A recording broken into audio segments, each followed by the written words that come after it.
हिंदुस्तान की सबसे बड़ी ताकत है तो वो नारी है। नारी के बगैर हिंदुस्तान नहीं चल सकता। अगर एक सपोज कर लीजिए कि मियाँ बीवी में अगर आदमी मरता है तो औरत बच्चे भी पाल लेगी और कमा भी लेगी, तो ऊपर वाले उसको बहुत ज़्यादा शक्ति दी है। लेकिन अगर औरत मरती है तो आदमी दोनों काम नहीं कर सकता। शायद करोड़ों में कोई एक आदमी दोनों काम कर सकता है। इसलिए मैं नारी का बहुत सम्मान करता हूँ, चाहे वो माँ हो, बहन हो, बेटी हो, सभी हो। लेकिन नारी सबसे ज़्यादा शक्ति नारी शक्ति है। वाह, क्या बोलना चाहेंगे विमल भैया आप शक्ति के ऊपर? नारी शक्ति के बिना तो किसी का कोई अस्तित्व ही नहीं है जी, है ना। तो हमारे यहाँ तो वैसे ही भारत देश में जो है नारी को पूजा जाता है। जी जी। और जहाँ तक मैं समझता हूँ आज वृक्षारोपण का अपना जो कार्यक्रम है, और वृक्ष है तो हम हैं, और मुझे तो वृक्षारोपण करने से बहुत आत्मसंतुष्टि मिलती है। चलिए, ये है पाठक सर जी, बोलिए। अकेले बताइए। अकेले नहीं है सर, जैसे कि आपने कहा कि नारी अकेली, पर मैं इसके लिए एक शब्द बोलना चाहूँगा कि एक अकेली नारी और 10,000 पर भारी। जोरदार तालियां, बहुत अच्छा, क्या बोला है। एक अकेले नारी, अकेली रानी लक्ष्मीबाई ने जी। लाखों अंग्रेजों वे एक साथ छक्के छुड़ा दिए थे वाह। और हिंदुस्तान से भागने पर मजबूर कर दिया था। वाह। इसलिए कभी ये नहीं मानना है कि नारी अकेली है। एक अकेली नारी 10,000 पर भारी, ये वाह, ध्यान रखना। बहुत अच्छे जी। बहुत बढ़िया, बहुत बढ़िया। आप क्या बोलेंगे? तो मैं आपको बधाई देता हूँ, इतना बड़ा आपने कार्यक्रम आयोजित किया गया है। जी। ठीक है, इस कार्यक्रम के माध्यम से लोगों को जागरूक करने का आपने जो काम किया है, ये बहुत बड़ा काम है। और इसमें मुझे नहीं लगता कि कोई आदमी आपकी बात से असंतुष्ट होगा।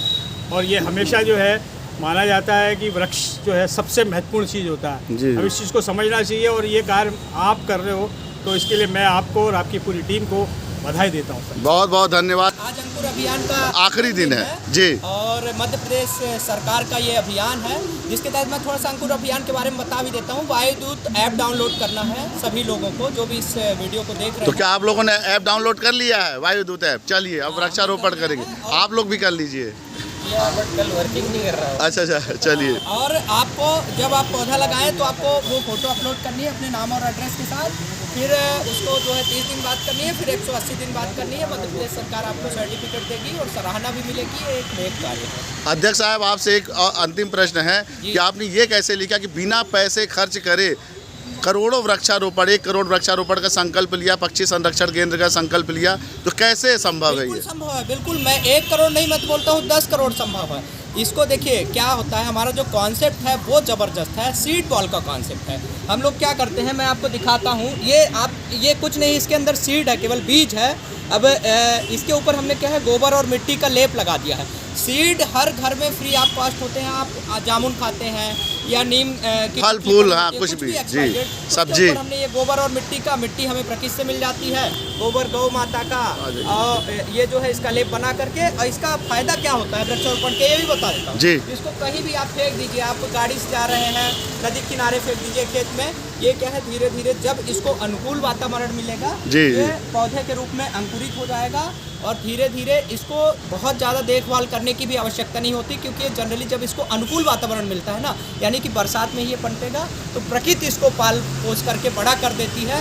और ये इतना नेक कार्य है, आप किसी को पैसा ऐसे डायरेक्ट डोनेट नहीं कर सकते हैं। लेकिन अगर आपने एक पेड़ लगा दिया, एक सीड बॉल कहीं पर फेंक दी, तो आप ये समझिए कि कम से कम आपने 2 से 3 करोड़ रुपए प्रकृति को, समाज को, मतलब एक पेड़ जीवन भर में प्रकृति को 3 करोड़ रुपए देता है। बहुत नहीं, आपकी बहुत अच्छी बात है कि आपने कहा 1 करोड़ क्या 10 करोड़ पेड़ लगा सकते हैं, क्योंकि हम वृक्षारोपण सीड बॉल्स के माध्यम से करते हैं। और सीड बॉल से एक दिन में करोड़ों भी कर सकते हैं, अगर करोड़ सीड बॉल्स अवेलेबल हो पूरे। ये जो है, अगर आपके पास 10 सीड है, इसको आप ऐसे फेंक दीजिए।